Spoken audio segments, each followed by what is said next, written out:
नमस्कार, मैं हूं मृत्युंजय कुमार झा। शाम के 5:30 बज चुके हैं और अगले आधे घंटे तक कमोडिटी मार्केट पर सबसे बड़ी कवरेज जारी है। आपके सवालों का सबसे बड़ा मंच तैयार है। अगर आपने कमोडिटी में ट्रेड किया है या फिर नया ट्रेड करना चाहते हैं, जानना चाहते हैं कि आपके लिए कहां पर कमाई के मौके हैं, तो आप सवाल पूछिए। नंबर आप नोट कर लें 02223001634। इसके अलावा आप 02223001635 पर भी अपना सवाल पूछ सकते हैं। और आज की चर्चा में हमारे साथ अनुज गुप्ता हैं, IIFL सिक्योरिटीज के, और बीरेन वकील हैं पैराडाइम कमोडिटी के। आप दोनों का बहुत स्वागत है। शुरुआत करेंगे गोल्ड से, जहां पर बड़ी तेजी का माहौल बना है। 57,000 के ऊपर है MCX पर गोल्ड, और इस वक्त करीब करीब 900 रुपए की तेजी है गोल्ड में। 2 दिन में 1700 रुपए के आसपास दाम बढ़ चुके हैं। बड़ी तेजी ग्लोबल मार्केट में $22 ऊपर है भाव। तो बड़ी तेजी के साथ गोल्ड में ट्रेड हो रहा है। वजह वही है जिस वजह ने इक्विटी मार्केट को हिलाया है, दहलाया है, और उसके उलट गोल्ड को सपोर्ट दिया है। और जिस तरह से अमेरिका से खबर आई कि सिलिकॉन वैली बैंक में संकट आया, उसके बाद सुरक्षित निवेश के तौर पर बड़े पैमाने पर गोल्ड और सिल्वर की डिमांड बढ़ी है। डॉलर वीक हुआ है, उसका फ़ायदा गोल्ड को मिला है। और मार्केट को अब लग रहा है कि फेड ने जो संकेत दिए थे कि बहुत तेज़ रफ्तार से आगे दरें बढ़ेंगी, शायद फेड अपना रुख अब इस बैंकिंग संकट के बाद बदल ले, थोड़ा नरम कर दे। उसका इम्पैक्ट हम मार्केट के ऊपर देख पा रहे हैं। तो बीरेन जी, अब बताइए सर, क्या लग रहा है गोल्ड आपको यहाँ से आगे? टेम्पररी जब तक 22 मार्च खत्म नहीं होती तब तक नजरिया बाय ऑन डिप्स रहना चाहिए, क्योंकि गोल्ड में वापस जो रिस्क प्रीमियम है वो वापस बिल्टअप हो गया है। अब शायद मार्च में रेट ना भी बढ़े, कोई डोविश सिग्नल भी मिले। जो लास्ट वीक में 50 बेसिस पॉइंट वाली बात हो रही थी, वो तो अब हवा में गायब हो चुकी है। ये बैंकिंग का जो इश्यू हुआ इसके हिसाब से। अच्छा, तो मुझे ऐसा लग रहा है कि टेम्पररी इसमें सेल साइड अवॉइड करनी चाहिए। अच्छा, तो आप कह रहे हैं कि तत्काल इसमें शॉर्ट यानी बिकवाली से बचना चाहिए, क्योंकि अब फेड शायद उस रफ्तार से दरें ना बढ़ा पाए जिसके संकेत फेड ने पहले दिए हैं। तो अनुज जी, आप जरा बताइए कि आपके हिसाब से ऐसे में गोल्ड में क्या किया जाए अभी? मृत्युंजय जी, गुड इवनिंग। देखिए, जब हम देखें 2008 में जो फाइनेंशियल क्राइसिस हुआ था, उसमें टाइम पर गोल्ड सिल्वर में एक अच्छी तेजी हमने देखी थी। तो उस टाइप से थोड़ा सा क्राइसिस वाला माहौल यहाँ पर बनता हुआ दिखाई दिया है। तो उसमें हमने सेव हेवन डिमांड, जो कि गोल्ड में काफ़ी समय से हम देख रहे थे कि नहीं आ रहा था, तो वो एक सेव हेवन डिमांड हमने गोल्ड में आता हुआ देखा है। और उसकी वजह से देखा है कि गोल्ड का जो प्राइसेस है वो करीबन 2 दिन के अंदर ही करीबन $70 की तेजी हमने गोल्ड में आती हुई देखी है। तो और वंस अगेन की जो डॉलर इंडेक्स था, जो 105 के ऊपर ट्रेड कर रहा था, अब करीबन 103.50 के नीचे ट्रेड करता हुआ दिखाई दे रहा है। तो कहीं ना कहीं डॉलर इंडेक्स के फ्रंट पर अगर बात करें तो वहाँ पर नरमी देखी है। और कहीं ना कहीं गोल्ड और सिल्वर के फ्रंट पे देखें तो सेव हेवन डिमांड के तौर पर एक एसेट बाइंग के तौर पर यहाँ पर आती हुई दिखाई दी है। तो हमें लगता है कि ट्रेंड शॉर्ट टर्म में थोड़ा सा पॉजिटिव कन्वर्ट हुआ है। तो यहाँ पे खरीदारी की सलाह रहेगी। गोल्ड हमें लगता है करीबन 56,500 56,600 के आसपास खरीदारी करें। 56,250 का स्टॉप लॉस है। टारगेट करीबन 56,800 57,000 तक देखने को मिल सकता है। वहीं सिल्वर के अंदर भी करीबन 63,400 के आसपास खरीदारी का ट्रेड बना सकते हैं। इंटरनेशनली हमें लग रहा है कि गोल्ड का प्राइस ऊपर करीबन 1895 से लेकर $1,900 तक इवनिंग तक दिखा सकता है। ओके, तो ये राय आपकी हो गई गोल्ड के ऊपर कि इसमें आपको करना क्या है। 56,500 पर बाइंग की राय, 56,250 का टारगेट, 56,800 का टारगेट पहला टारगेट, और एक टारगेट है और गोल्ड का 56,800 का टारगेट, और चांदी पर टारगेट है 64,400 का, 64,300 पर बाइंग की राय। ये बात हो गई गोल्ड की और सिल्वर की। चांदी पर बीरेन जी, आपका क्या व्यू है सर? जो सेफ हेवन डिमांड की गोल्ड पे इफेक्ट है, उसकी थोड़ी इफेक्ट सिल्वर को भी मिलनी चाहिए, जो नॉर्मली मेटल के साथ चलती है। बट फिलहाल वो डीकपल हो गई है। कुछ दिनों तक तो डीकपल रहेगी। यहाँ से शायद 66,000 तक जा सकती है। फिलहाल 62,500 या 63,000 का बॉटम मान के मैं चलता। ओके, ठीक है। तो आप कह रहे हैं कि यहाँ पर आप नज़र रखिए। और चांदी 64,643, ये चांदी का ताज़ा भाव है। तेज़ी लगातार बढ़ गई है। आप देखिए 1,800 रुपये के आसपास की तेज़ी चांदी में आ गई है। बहुत तेज़ रफ्तार से मार्केट ऊपर जा रहा है। $21 के ऊपर चला गया है चांदी का भाव। करीब करीब 3.25% की मजबूती दोनों बाजारों में, ग्लोबल मार्केट में और इंडियन मार्केट में इस वक्त दिख रही है। इस पर हम आगे बात करेंगे। लेकिन इस बीच एक ताज़ा खबर ये आ रही है कि फरवरी में जो खुदरा महंगाई के आंकड़े हैं वो आ गए हैं और 6.44%। जी हाँ, ये फरवरी महीने में खुदरा महंगाई, रिटेल महंगाई के आंकड़े हैं। और आपको बता दें कि जनवरी का जो आंकड़ा है वो 6.52% था। तो मतलब जनवरी के मुकाबले महंगाई में कुछ कमी आई है, मामूली गिरावट आई है ओवरऑल महंगाई में। खाद्य महंगाई 6% से घटकर 5.95% ये रही है।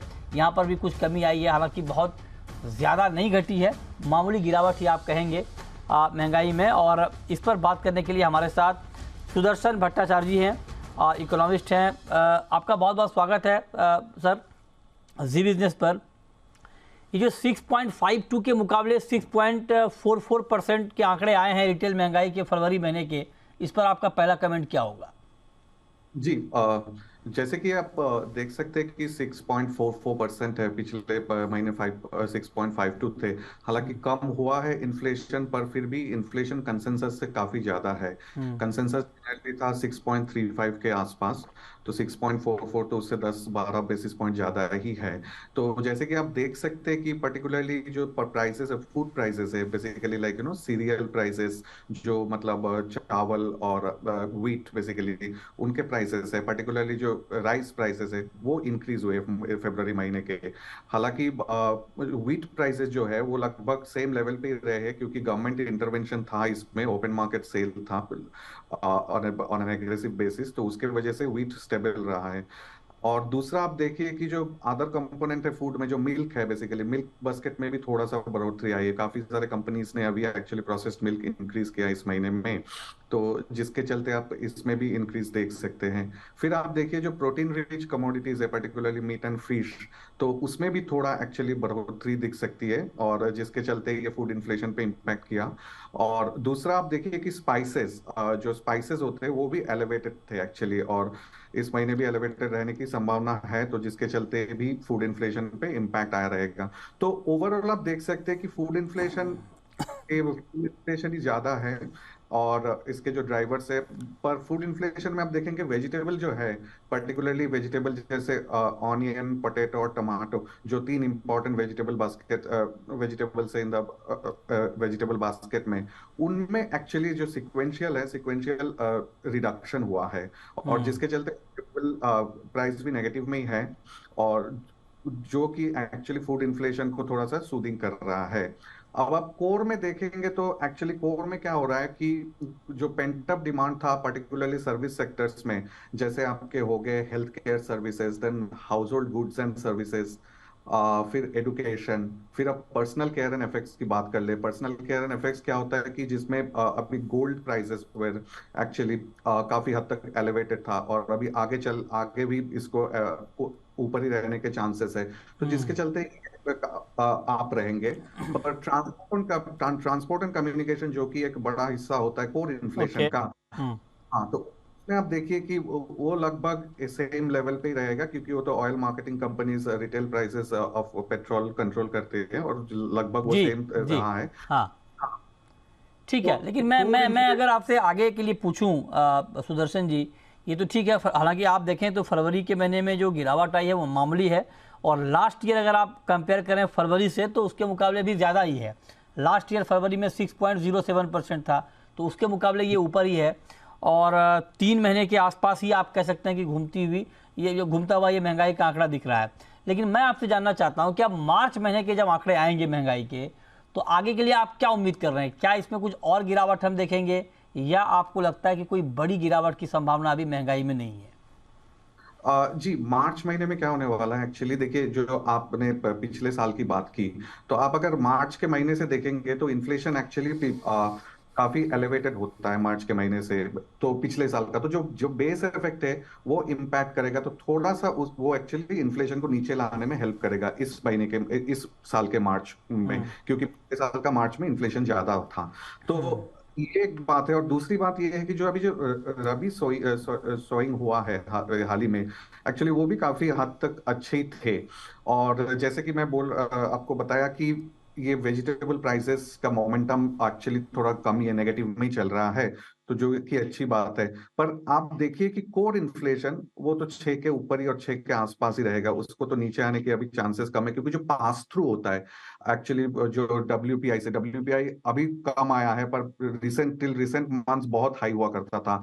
तो उसका जो पास थ्रू है, फुल पास थ्रू हुआ नहीं, वो रिटेल सीपीआई में अभी भी आना बाकी है। तो कोर इन्फ्लेशन हाई ही रहेगा, और जिसके चलते ओवरऑल इन्फ्लेशन में ज्यादा गिरावट तो मैं नहीं देख रहा हूँ। और ये एमपीसी का जो एस्टिमेट था एक्चुअली Q4 में 5.7%, उससे काफी ज्यादा ही होगा, 6.2 के आसपास होने चाहिए Q4 के। और सर आपसे मेरा कि ये तो ठीक है, लेकिन अभी हालांकि मानसून का ऑफिशियल अनुमान आना बाकी है। अप्रैल के महीने में आईएमडी का पहला फोरकास्ट आएगा, लेकिन उससे पहले जो संकेत मिल रहे हैं अलग अलग एजेंसियों की तरफ से कि इस बार अल नीनो का खतरा रहेगा, और अल नीनो का खतरा रहना मतलब मानसून को लेकर थोड़ी चिंता बढ़ाने वाली बात। तो अगर मान लीजिए ऐसा हो नहीं, हम भी चाहते हैं कि बिल्कुल मानसून नॉर्मल रहे, लेकिन बाई चांस अगर अल नीनो रहता है और मानसून को लेकर थोड़ा कंसर्न रहता है, तब क्या आप महंगाई में बढ़ोतरी देख रहे हैं? जी बिल्कुल। एक्चुअली क्या है कि देखिए, आप एमपीसी का भी फोरकास्ट देखेंगे तो उनका भी असम्पशन यही था कि नॉर्मल मानसून। हालांकि अभी जो संकेत मिल रहे हैं कि मानसून शायद कम भी हो सकते हैं नॉर्मल से, जो फोरकास्ट बता रहे हैं। तो अगर ये होता है तो उसमें तो फूड प्राइस में तो फिर फर्दर इम्पैक्ट होगा ही, मतलब उसमें ज्यादा बढ़ोतरी होगा, और जिसके चलते ओवरऑल इन्फ्लेशन भी हाई ही रहेगा। जो कि आरबीआई का फोरकास्ट था 5.2%, 5.1% for full year of FY24, तो उससे काफी फिर ज्यादा ही हो सकता है अगर फूड इन्फ्लेशन मानसून कम होने की वजह से इम्पैक्टेड हो जाए। बिल्कुल। ओके, ठीक है। तो अब जरा आप चूंकि कह रहे हैं कि जो आरबीआई की जो लिमिट है या फिर आरबीआई का जो एस्टीमेट है उससे ऊपर ही रहेगा महंगाई का आंकड़ा, तो फिर ब्याज दरों को लेकर आरबीआई का रुख अब आपको क्या दिख रहा है यहाँ से आगे? बिल्कुल। तो जैसे आप देख सकते हैं कि जो इंटरेस्ट रेट है आरबीआई पिछले फरवरी में रेपो रेट 6.5% हुआ है, और हमें उम्मीद है कि शायद आरबीआई जैसे इन्फ्लेशन के आंकड़े ज्यादा कम तो नहीं हुए हैं, उसके चलते अप्रैल में भी एक RBI will look into seriously कि मतलब अनदर और एक रेट हाइक की संभावना है 20 बेसिस पॉइंट के आसपास के, ताकि इन्फ्लेशन फर्दर कम आ जाए। तो अभी 6.50 है, अभी 6.5 है, तो 6.7 के आसपास ये रेपो रेट आ सकता है। ओके, बहुत शुक्रिया सुदर्शन जी आपका हमारे साथ जुड़ने के लिए और डिटेल में रिटेल महंगाई के इन आंकड़ों पर बात करने के लिए कि आगे का रुख क्या हो सकता है। बहुत शुक्रिया सर आपका हमारे साथ जुड़ने के लिए। चलिए आगे बढ़ते हैं, एक बार फिर से हम लौटते हैं गोल्ड और सिल्वर पर, जहां पर लगातार तेज़ी बढ़ रही है। इस वक्त गोल्ड में करीब 850 से 900 रुपये तक की तेज़ी है। चांदी की तेज़ी काफ़ी बढ़ गई है और करीब 1900 रुपये चांदी के दाम बढ़ गए हैं, 64,772 ये चांदी का ताज़ा भाव है। बीरेन जी, चांदी में ये तेज़ी अचानक क्यों बढ़ती हुई दिख रही है? बेसिकली तो ये कैचअप डिमांड है। मींस जो हमने गोल्ड में काफी रफ्तार देखी, नियरली 2500 रुपया जी चांदी रफ्तार से मैच नहीं कर पा रही थी, तो अभी वो लेट ब्लूमर होती है, कभी कभी देरी से चलती है, तो ये री रेटिंग हो रहा है चांदी का, ऐसा लग रहा है। ओके, ठीक है। तो मतलब आप कह रहे हैं कि बड़ा रिएक्शन यहाँ पर दिख रहा है। हमारे साथ मनोज झा भी हैं, कामाख्या ज्वेल्स के एमडी हैं। मनोज जी, बहुत बहुत स्वागत है आपका। देखिए, एक खबर आई और मार्केट को हिला कर रख दिया। अब आप देखिए कि जब मैं आपसे बात कर रहा हूँ तो मार्केट रुकने का नाम नहीं ले रहा है। चांदी करीब 1900 रुपये बढ़ गई है, गोल्ड का भाव करीब 900 रुपये ऊपर है। तो ये संकट वाली तेजी आपको कितनी टिकाऊ लग रही है मनोज जी? देखिए, ये तो जैसा हो गया ना, जैसे एकाएक हार्ट अटैक आ जाता है इंसान को। अच्छा। तो आदमी अच्छा खासा दौड़ता खेलता चल रहा होता, हार्ट अटैक आ जाती। अभी जो फेड ने ऑलरेडी थोड़े दिन पहले बताया था कि सब अपने इसके कांग्रेस के सामने कि सभी बैंक स्ट्रांग है, ओवरऑल फाइनेंशियल सिस्टम स्ट्रांग है, और हर जगह से अटकलें आ गई थी कि 50 बेसिस पॉइंट से इंटरेस्ट रेट बढ़ाएंगे। तो लेकिन ये तो जो एक सिलिकॉन वैली बैंक का जो कोलैप्स आया है, ये किसी को पता नहीं था। और मॉडर्न अमेरिका में तो आप समझिए दूसरी बार ऐसा हुआ है 2008 के बाद कि इस तरह का कोई बैंक कोलैप्स किया। तो अभी बहुत पैनिक सा सिचुएशन है पूरे वर्ल्ड में, और मुझे ऐसा लगता है कि लोगों को अभी थोड़ा सा गोल्ड से दूर रहना चाहिए। ये बहुत ही वॉलेटाइल रहने वाला है। अच्छा, एटलीस्ट अगले 48 to 72 आवर्स। अच्छा, तो आप तो घंटे में बताए, कमाल है सर। मतलब आप ऐसे मतलब पहले एक्सपर्ट हैं जो घंटे में बता रहे हैं। अगले 72 घंटे बहुत क्योंकि क्रिटिकल देखिए, होने वाला अभी है। भी ये जो हाँ। सिचुएशन है ना, पैनिक सिचुएशन है, ठीक बात। कोई भी एनालिस्ट से किसी भी वर्ल्ड में पूछेंगे तो राइट रीजन नहीं बता पाएंगे अभी आपको। ठीक तो बात। उस समय तो माहौल ऐसा होता है कि भाई पूरा अमेरिका में ये कहानी आ जाएगा, इंटरेस्ट रेट 72 घंटे के बाद क्या करें मनोज जी? सर अभी पूरे वर्ल्ड गोल्ड को लेके एक पैनिक से सिचुएशन में है, समझे? क्योंकि जो अभी इन्फ्लेशन, जैसे मैंने 72 घंटे इसलिए आपको बोले, आज इन्फ्लेशन रेट आएगा। अच्छा। 14 को, कल परसों फिर फेड के कुछ आसार हैं स्टेटमेंट आने के, तो इसके लिए मैंने आपको 72 घंटे बोले हैं। 2 दिन छुट्टी ले लें क्या 2 दिन के लिए? अरे छुट्टी मत लीजिए 2 दिन के लिए, वैसे- लेकिन गोल्ड के वैसे ही लिए लंबी बहुत- छुट्टी से और आए हैं। इसकी वजह से हमारे इंडियन मार्केट में बहुत ही इम्पैक्ट, हाँ। ज्वेलरी का डिमांड पे बहुत इम्पैक्ट पड़ गया है। अच्छा। पूरे सन्नाटा सा आ गया है हर दुकानों में। तो गोल्ड का मार्केट जब भी फ्लक्चुएट करता है इतना ज्यादा, तो पूरा मार्केट थम सा जाता है। नहीं, लेकिन अभी हमारे साथ बीरेन वकील भी हैं और बीरेन जी ये कह रहे हैं कि फेड ने बेशक पहले ये संकेत फेड की तरफ से मिले हों कि आगे दरें तेज रफ्तार से बढ़ेंगी, लेकिन अब बीरेन जी कह रहे हैं कि इस बैंकिंग संकट के बाद फेड अब उतनी तेजी से दरें बढ़ाने की हिम्मत नहीं करेगा। क्या आप इससे सहमत हैं? 100% तो नहीं सहमत हूँ, क्योंकि कितना परसेंट हैं? अरे नहीं, मतलब कुछ हद तक सहमत हूँ, कुछ हद तक नहीं भी हूँ, क्योंकि अभी मार्केट का सिनेरियो ही ऐसा है कि हर इंसान को ऐसा लगता है कि फेड अपने चीजों को बदल देगा, लेकिन जब अमेरिका का ये रिजर्व बैंक हर मिनट में अपने विचार नहीं बदलता है, अभी उसको एनालाइज किया जाएगा। सिलिकॉन वैली बैंक का जो कोलैप्स का जो एपिसोड है उसको एनालाइज किया जाएगा। अभी करंट जो डेटा आएंगे, इकोनॉमिक डेटा, उसको एनालाइज करेंगे और एनालाइज करके 22 तारीख को अभी टाइम है, तो उसके बाद अपने स्टेटमेंट को, अपने चीजों को संभालेंगे और उस हिसाब से आगे की दौर वो निपटाएंगे। जब मैं तो कहता हूँ मनोज जी, आप कुछ दिन के लिए यूएस चले जाएं, जैसे पूरा मामला संभाल के आइए वहां से आप। सर ऐसा नहीं, मैं तो आपको, अगर ये चीजें नहीं हुई होती तो गोल्ड आपको कहीं ना कहीं 1760 1780 दिखता था, लेकिन ये एकाएक एक ऐसा माहौल आ गया है, इस तरह की चीजें आ गई हैं, तो अभी फिलहाल इन्वेस्टर्स को थोड़ा सा गोल्ड से दूरी बना के रखनी चाहिए अगले कुछ दिनों तक, और एक बार गोल्ड मार्केट स्टेबल हो उसके बाद ही इसमें एंटर करने की। ये बात तो ठीक है, ये अच्छा सुझाव है कि आप फिलहाल इस पैनिक में ट्रैप ना हो, थोड़ी दूरी अगर बना के रखें तो ठीक है, क्योंकि मार्केट अभी बहुत ज़्यादा आप कहें कि न्यूज़ी है मार्केट, और जैसे जैसे खबर आ रही है उसका बड़ा इम्पैक्ट हम मार्केट के ऊपर देख रहे हैं। तो दुर्घटना से देर भली थोड़ा दूरी आप बना के रखें, जो बात मनोज जी कह रहे हैं, और अगर ट्रेड लेना हो तो फिर बीरेन जी, अनुज जी को फॉलो करें कि मजबूत स्टॉप लॉस के साथ छोटे टारगेट के लिए इंट्राडे में कैसे ट्रेड लिया जा सकता है, उसके ऊपर आप गौर कर सकते हैं। बहुत शुक्रिया मनोज जी आपका हमारे साथ जुड़ने के लिए, अपना व्यू देने के लिए। लेकिन अब हम शुरू करते हैं सवाल जवाब। पहला सवाल है अमित जी का, पूछिए अमित जी। हेलो जी पूछें। हेलो जी सुन रहा हूँ सर, पूछिए। हाँ, अमित कुमार बोल रहा हूँ राजकोट से। बोलिए सर, बोलिए।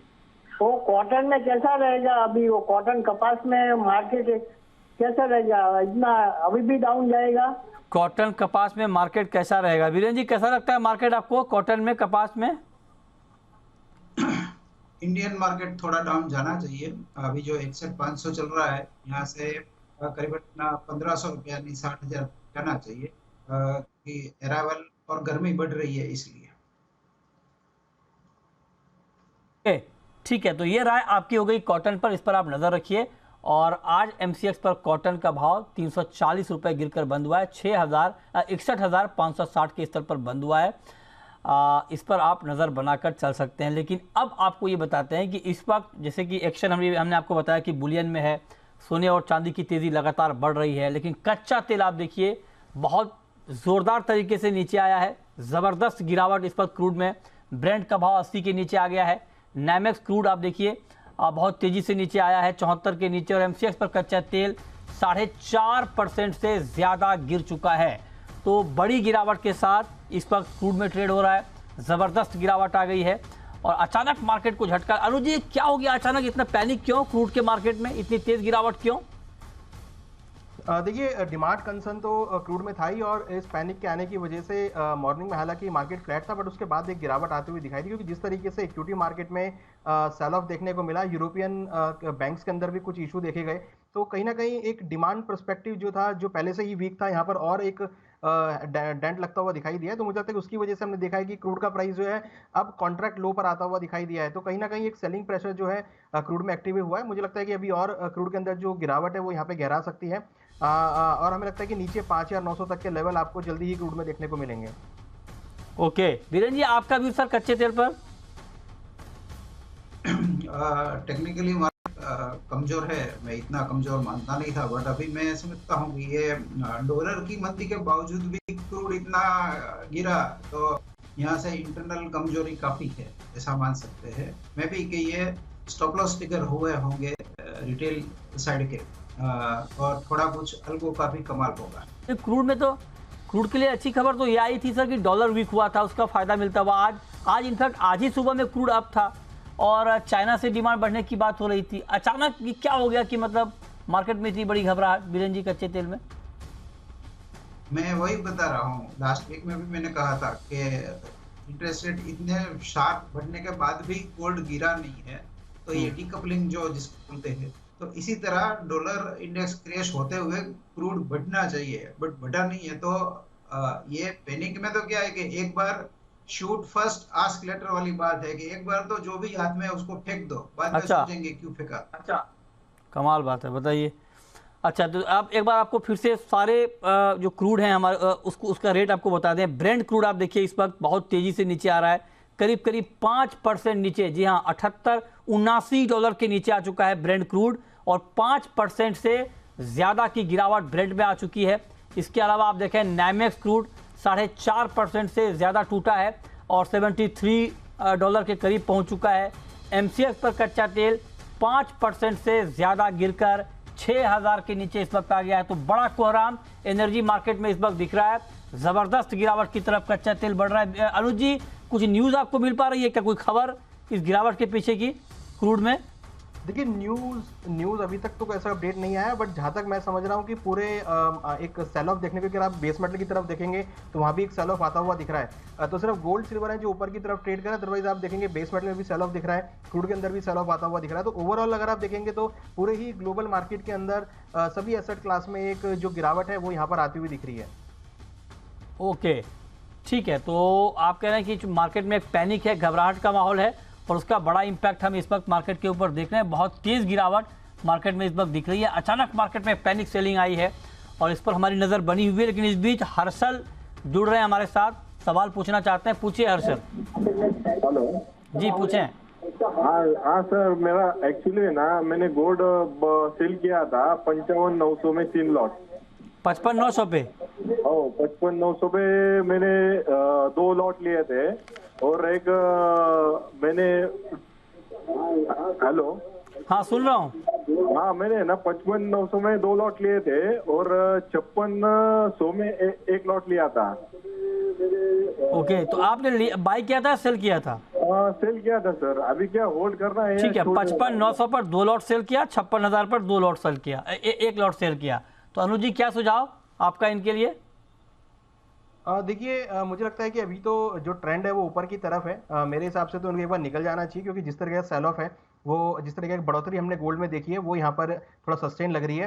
$1900 का एक स्टॉप लॉस लगा सकते हैं। $1900 अगर ब्रेक होता है तो फिर 1920 से लेकर 1950 की तरफ जाता हुआ दिखाई देगा। तो मेरे हिसाब से आप $1900 का स्टॉप लॉस लगाएं, अगर वो ब्रेक होता है तो फिर आप बाई साइड में आ सकते हैं। फरहान है रामपुर से, पूछिए फरहान। गुड इवनिंग सर जी। गुड इवनिंग, पूछिए सर जी। मेरा वकील से सवाल है, 2 हफ्ते बाद मुलाकात हो रही है सर से। कॉल लगा रहा था, नहीं लग रहा था। मैन पावर में यहाँ से क्या भाव बढ़ा था, पिछली बार टारगेट दिया था वो लगभग ऐसे ही हुआ था सर का। अब क्या करना चाहिए? तो एक बार हो गया, आप ठीक है, आराम कीजिए। बार बार क्यों आपको टारगेट हिट चाहिए?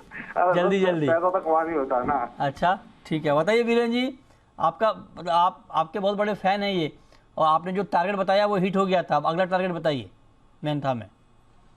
ये जो ग्लोबल सेल ऑफ है उसकी थोड़ी सी इफेक्ट मेंथा को भी लगेगी। 1015 के आसपास बाई किया जा सकता है 994 के स्टॉप से, और फिर वापस 1040 1050 के बीच हम लक्ष्य रख सकते हैं।